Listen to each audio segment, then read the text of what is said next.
नमस्ते। कैलाश मानसरोवर की अभौतिक यात्रा में आपका स्वागत है। ये श्रव्य दृश्य सामग्री पवित्र कैलाश मानसरोवर यात्रा पर संपूर्ण जानकारी प्रदान करती है, जहां तीर्थयात्री के प्रत्येक कदम उन्हें आध्यात्मिकता की ओर ले जाते हैं। तीर्थ यात्रा धार्मिक पुण्य और आध्यात्मिकता की गहन खोज है। ये मोक्ष प्राप्ति के लिए नैतिक मूल्यों और आध्यात्मिक प्रगति पाने का मार्ग भी है। कैलाश पर्वत ट्रांस हिमालय क्षेत्र में सबसे पवित्र पर्वत है, जिसकी ऊंचाई 6,714 मीटर है। इसी तरह सबसे पवित्र मानसरोवर झील कैलाश पर्वत और गुरला मांधाता पर्वत के बीच 4,588 मीटर पर अवस्थित है। कैलाश की यात्रा सबसे उच्च स्तर की तीर्थ यात्रा है, जिसे पार ब्रह्म क्षेत्र कहा जाता है। कैलाश और मानसरोवर न केवल हिंदुओं के लिए बल्कि बौद्धों, जैनों और बोन लोगों के लिए भी श्रद्धा का केंद्र है। हिंदुओं के लिए यह भगवान शिव का दिव्य निवास है, जिसे सुमेरु पर्वत अर्थात ब्रह्मांड का केंद्र कहा जाता है। कैलाश की एक झलक मात्र से अनंत जीवन के पापों का नाश होता है, जबकि मानसरोवर में एक स्नान करने से मन और शरीर दोनों पवित्र हो जाते हैं। बुद्धिस्ट कैलाश को घांग रिनपोछे कहते हैं और इसे ध्यान के उच्चतम देवता चक्र संभर के स्थान के रूप में पूजते हैं। वो मानसरोवर को माफम योमत्सो कहते हैं। जैन के लिए कैलाश के बगल में स्थित अष्टपद पर्वत वो पवित्र स्थल है जहां प्रथम तीर्थंकर ऋषभदेव ने कैवल्य प्राप्त किया था। बोन धर्म में कैलाश स्फटिक का स्वास्तिक पर्वत है, जहां उनके पूर्वज स्वर्ग से उतरे थे। स्वामी नारायण संप्रदाय के अनुसार 1792 में अपनी लंबी धार्मिक यात्रा के दौरान श्री नीलकंठ वणरी भगवान ने कैलाश की भी यात्रा की थी। कैलाश क्षेत्र अलौकिक शांति, आध्यात्मिक ऊर्जा और प्राकृतिक सौंदर्य का अनुपम संगम है।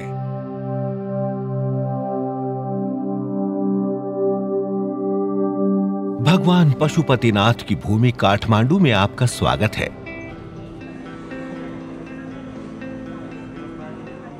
हम आपका त्रिभुवन अंतर्राष्ट्रीय हवाई अड्डे पर स्वागत करेंगे और उसके बाद एक 5 स्टार होटल में ले जाएंगे। प्रारंभिक 4 दिन काठमांडू में बिताए जाते हैं। विश्व धरोहर स्थलों और पवित्र मंदिरों का दौरा करते हैं, जिसमें शेष शयनी, बूढ़ा नीलकंठ और केदारनाथ का शिरोभाग डोलेश्वर भी शामिल है।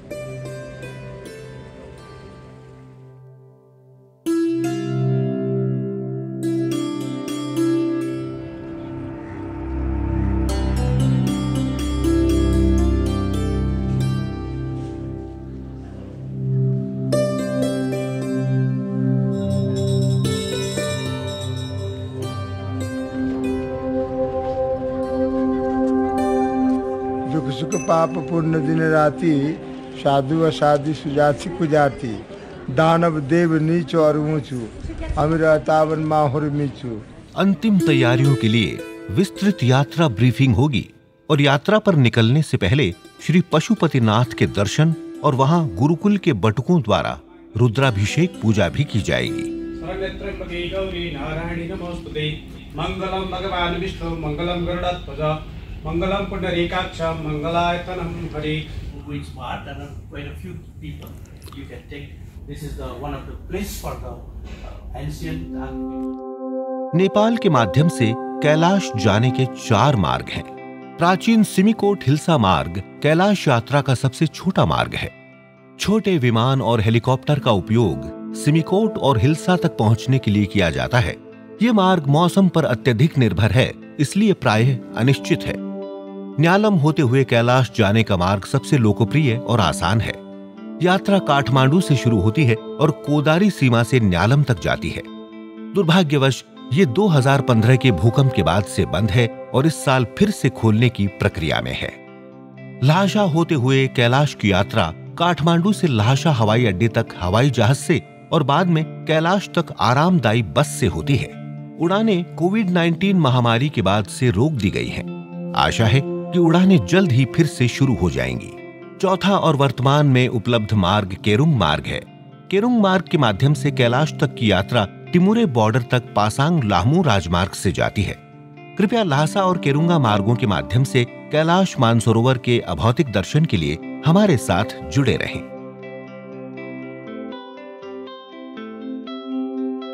ल्हासा होते हुए कैलाश।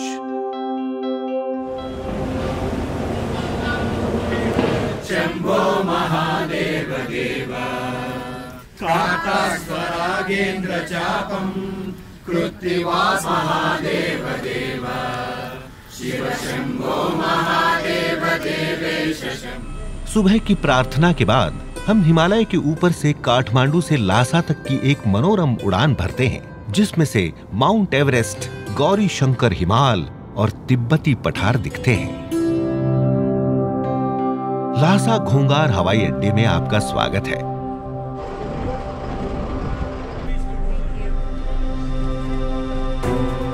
तिब्बत के सबसे पवित्र शहर ल्हासा तक की दूरी 65 किलोमीटर है।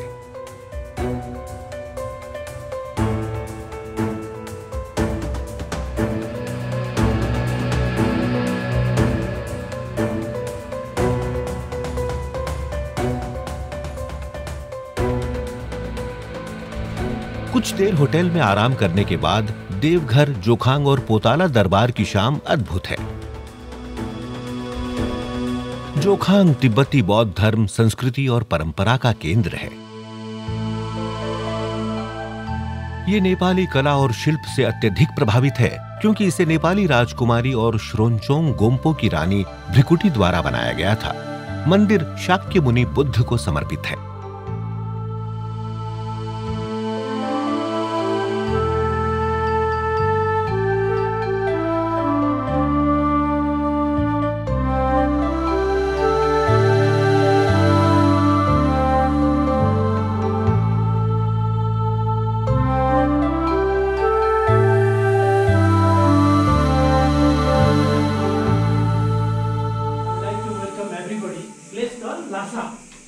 What Lhasa is? La means deep, so that is a highly important city.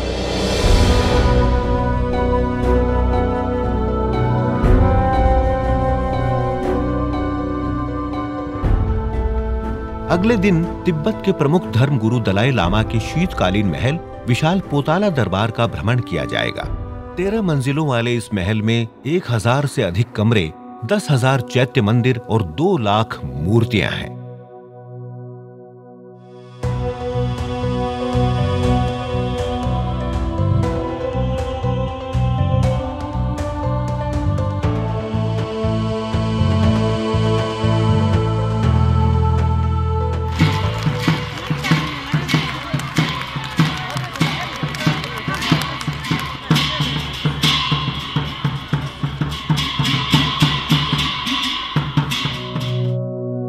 नोरबुलिंका अर्थात दलाई लामा का ग्रीष्मकालीन महल, सेरा मॉनेस्ट्री की जीवंत धार्मिक वाद विवाद,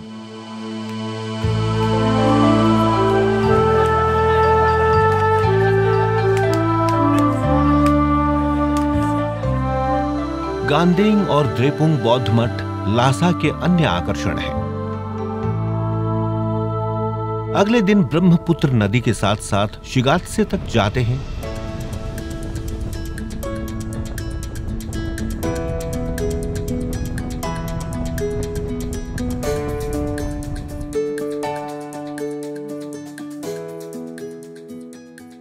जहां ताशी लुम्पो बौद्ध मठ का भ्रमण होगा, जो कि पंचेन लामा का दरबार और मैत्रेय बुद्ध का मंदिर है।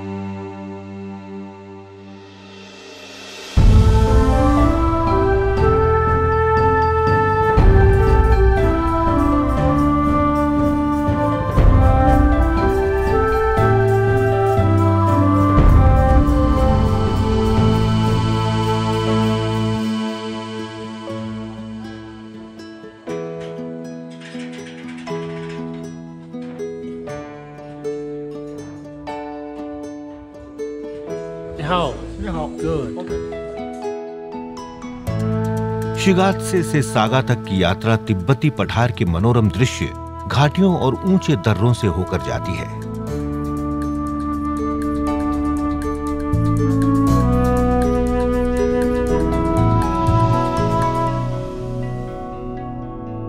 सागा, ल्हासा, न्यालम और केरुंग मार्गों का जंक्शन है।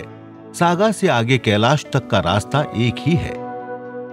अब चलिए काठमांडू वापस चलते हैं और देखते हैं कि केरुंग होते हुए काठमांडू से कैलाश तक की यात्रा कैसी होती है।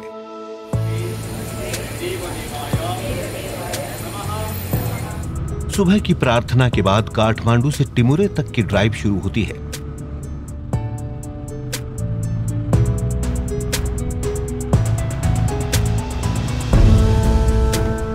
यात्रा उत्तर गंगा नदी के साथ साथ जाने वाली संकरी और सर्पिल सड़क होते हुए आगे बढ़ती है।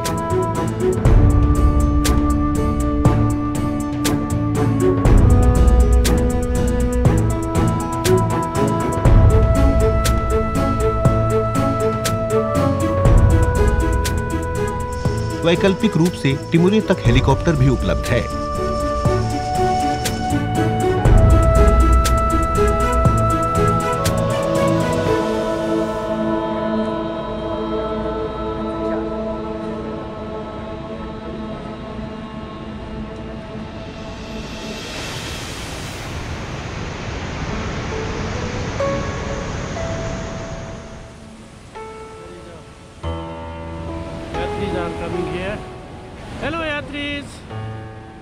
अगली सुबह औपचारिकताओं के बाद बस में सवार यात्री केरुंग की ओर निकलते हैं। रास्ता अच्छा होने के साथ साथ हिमालयी दृश्यों से भरपूर है। रात्रिवास केरुंग होटल में होगा। अगले दिन हिमालय को पार करना है।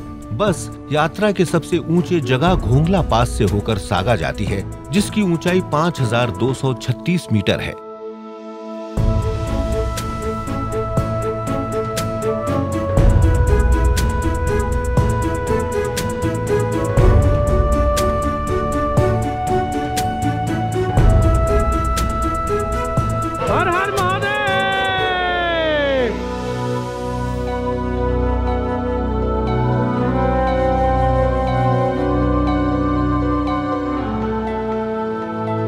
हम रास्ते में पिकनिक लंच परोसते हैं। सागा ब्रह्मपुत्र नदी के किनारे स्थित है।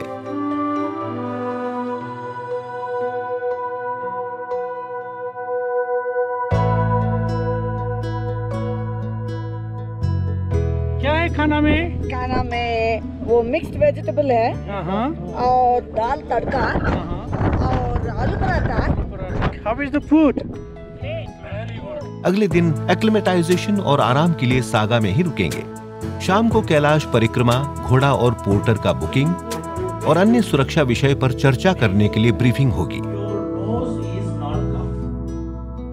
If it is, you can clean your nose with the warm water from the tap and make sure that it is clean, then you go for sleep. अगले दिन हम हिमालय के समानांतर पश्चिम की ओर मानसरोवर तक की ड्राइव करते हैं। हमें हिमालय की सुंदर चोटियां, तिब्बती जीव जंतु और पंछी देखने को मिलते हैं।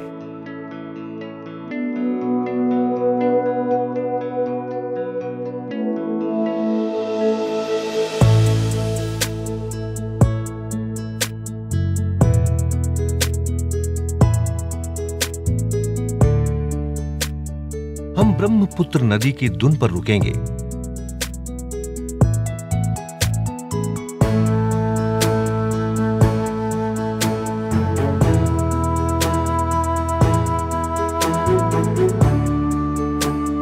लांगचू अर्थात नंदी झील देखेंगे। कई लोग इसे हनुमान ताल भी कहते हैं।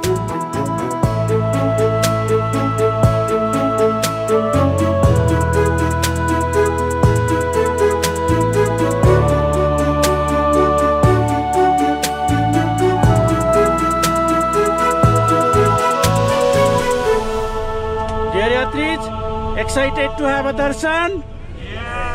Okay, Om Namah Shivaya. Har Har Mahadev. Har Har Mahadev. Har Har Mahadev. Har Har Mahadev.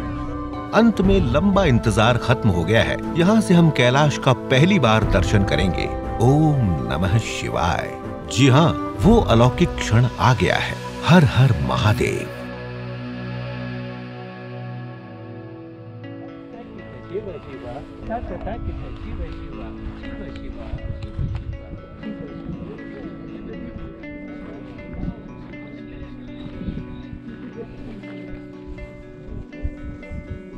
Shiv Shankar Shashank Shekhar हर हर हर।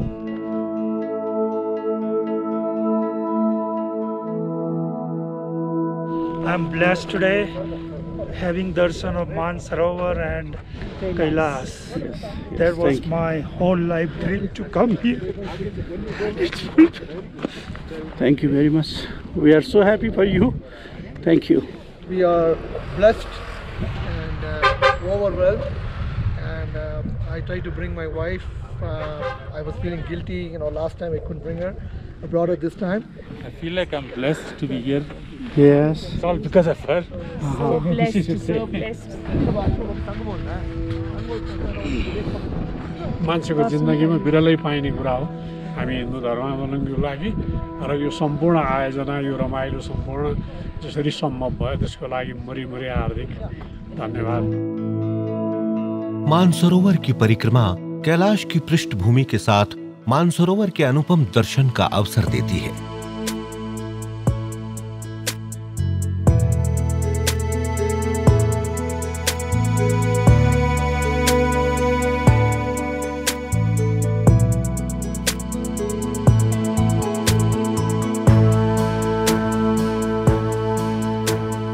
परिक्रमा में एक मनोरम बिंदु शामिल है जहां से कैलाश, गुरला मांधाता, मानसरोवर और स्कंद सागर अर्थात राक्षस ताल सभी 4 दिशाओं में देखे जा सकते हैं। Such a great blessings of the Lord. Wonderful, all the Panchabhutas blessed us enormously.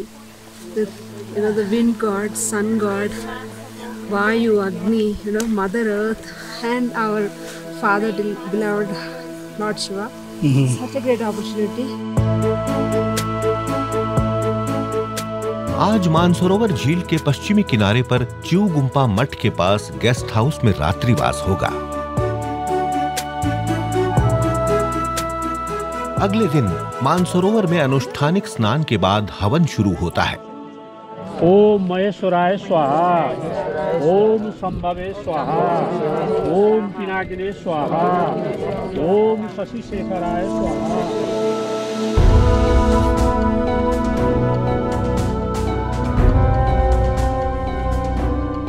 आज का खाना एक महाप्रसाद के रूप में दिया जाएगा, जिसके बाद हम तीर्थपुरी तक भ्रागा मैदान होते हुए जाएंगे। माना जाता है कि यहाँ से भगवान शिव और माता पार्वती की शादी की बारात निकली थी।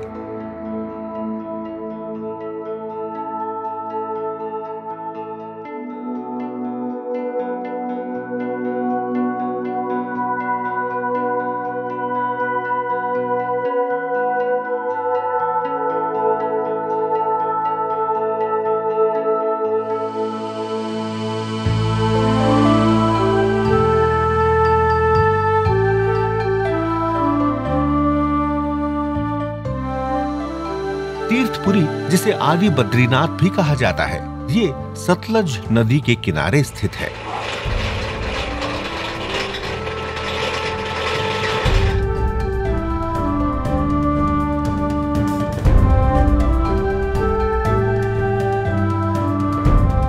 कैलाश मंडल 4 पवित्र नदियों ब्रह्मपुत्र, सतलज, सिंधु और कंडराली का स्रोत है, जो पूर्व, पश्चिम, उत्तर और दक्षिण से क्रमशः घोड़े, हाथी, शेर और मोर के मुंह से निकला हुआ माना जाता है।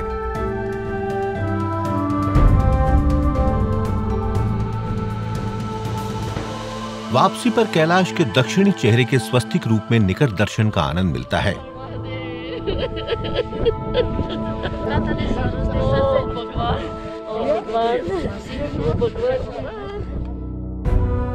और आज का रात्रि विश्राम दारचेन में होगा। दारचेन परिक्रमा का प्रारंभ और समापन बिंदु है। परिक्रमा को स्थानीय तिब्बती भाषा में कोरा कहा जाता है। कुल 53 किलोमीटर की दूरी में से 34 किलोमीटर पैदल या घोड़े की पीठ पर 6 किलोमीटर केवल पैदल और बाकी 13 किलोमीटर की यात्रा बस से की जा सकती है। पहले दिन दारचेन से थारबोचे तक 8 किलोमीटर बस में और थारबोचे से दिराफुक तक 12 किलोमीटर पैदल या घोड़े पर जा सकते हैं।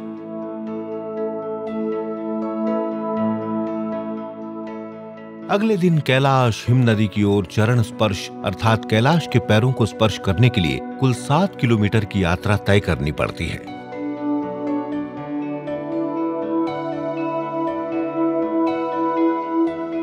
अगले दिन दिराफुक से जुथोलफुक की दूरी कुल 22 किलोमीटर है। शुरू से डोलामा लादर्रे तक 5 किलोमीटर की ऊपरी ट्रैक के लिए घोड़े का उपयोग कर सकते हैं, जो 5650 मीटर पर है। इसके बाद के 5 किलोमीटर नीचे की ओर केवल पैदल ही जा सकते हैं। उसके बाद बाकी के 12 किलोमीटर घोड़े या पैदल जुथोलफुक गुम्बा तक जाती है। अगले दिन जुथोलफुक से पिकअप पॉइंट तक की 6 किलोमीटर आसान ट्रैक है, जो घोड़े पर या पैदल लगभग 2 घंटे लगते हैं। अंतिम 1 किलोमीटर संकरा चट्टानी मार्ग होने के कारण पैदल ही चलना पड़ता है, जो जैथे तक जाता है। जैथे से 5 किलोमीटर की ड्राइव हमें वापस दार्चेन ले जाती है, जहां परिक्रमा पूरी होती है। इनर परिक्रमा नंदी तक जाने की यात्रा 5900 मीटर तक की एक कठिन यात्रा कही जाती है।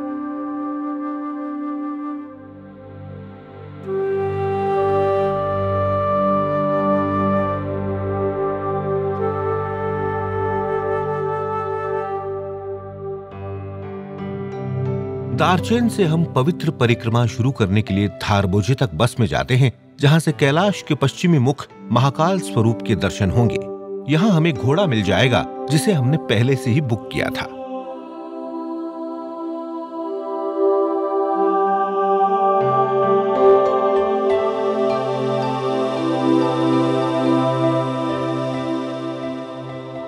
जैसे ही हम यम द्वार से गुजरते हैं, हमारी आध्यात्मिक यात्रा सत्यम, शिवम और सुंदरम के मार्ग पर शुरू होती है।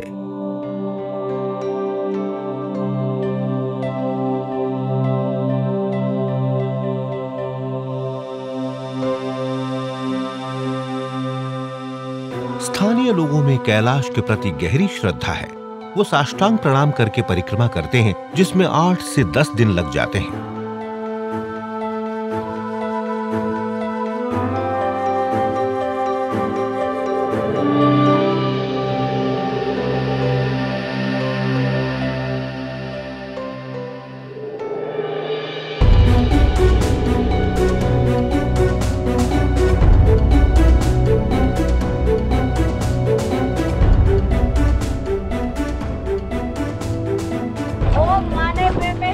Good.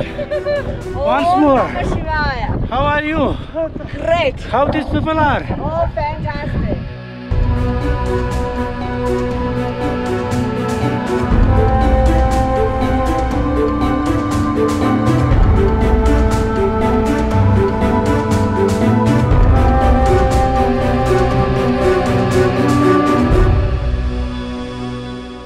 आगे की यात्रा हमें कैलाश से निकलने वाली लाचू नदी के साथ साथ दिराफुक तक ले जाती है, जहां से हम कैलाश के उत्तरी चेहरे शिवलिंग स्वरूप के प्रेरणादायक दर्शन कर पाएंगे।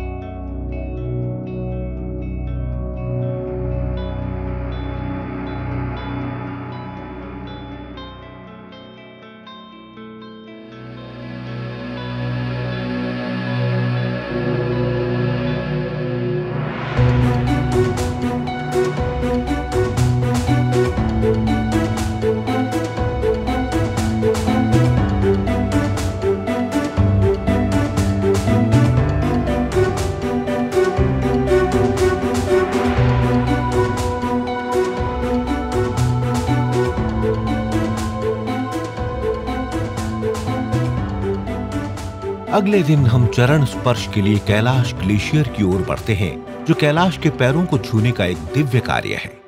ओम भूर्भुवस्वः तत्सवितुर्वरेण्यं भर्गो देवस्य धीमहि धियो यो नः प्रचोदयात्।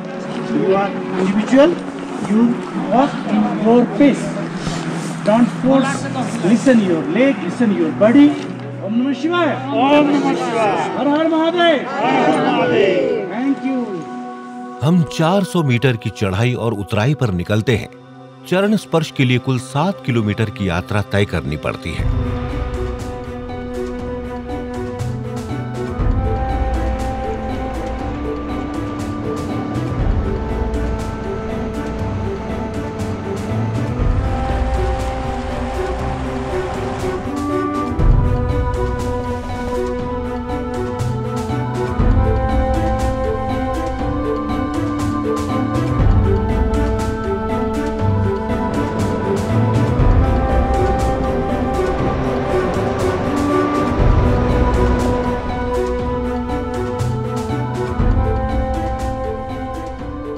अगले दिन रास्ता धीरे धीरे ऊंचाई से लेके शिव स्थल तक जाता है, फिर थोड़ा सपाट और उसके बाद सबसे कठिन चढ़ाई वाला रास्ता डोलमाला तक जाता है।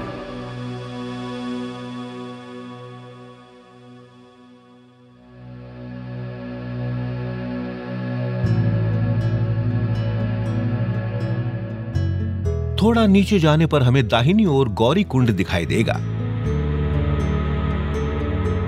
आगे दोपहर के भोजन के स्थान तक रास्ता नीचे की ओर जाता है।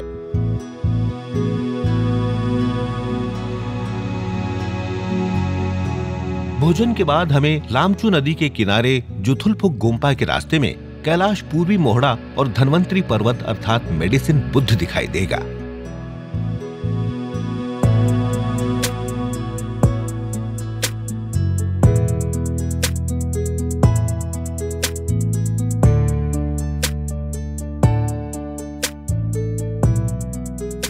अगले दिन की यात्रा आसान रहेगी।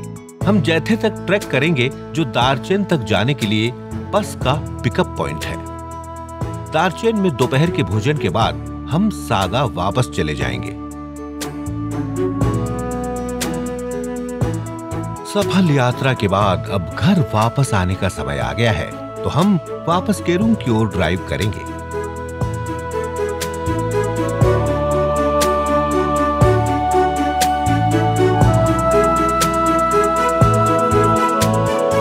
रात को हम धुंचे में रुकेंगे। वैकल्पिक रूप से हेलीकॉप्टर द्वारा काठमांडू के लिए उड़ान भी भर सकेंगे, जो कि एक अलग ही अनुभव होगा।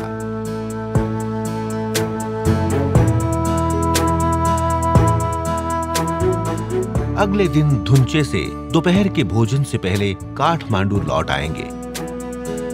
विश्राम के बाद यात्रा प्रमाण पत्र समारोह में भाग लेंगे और शाम को पशुपतिनाथ की आरती में शामिल होंगे। अगले दिन हम आपको अपने प्यारे से घर जाने के लिए काठमांडू हवाई अड्डे पर छोड़ देते हैं। हम आपको अलविदा नहीं कहेंगे, हम तो फिर मिलेंगे।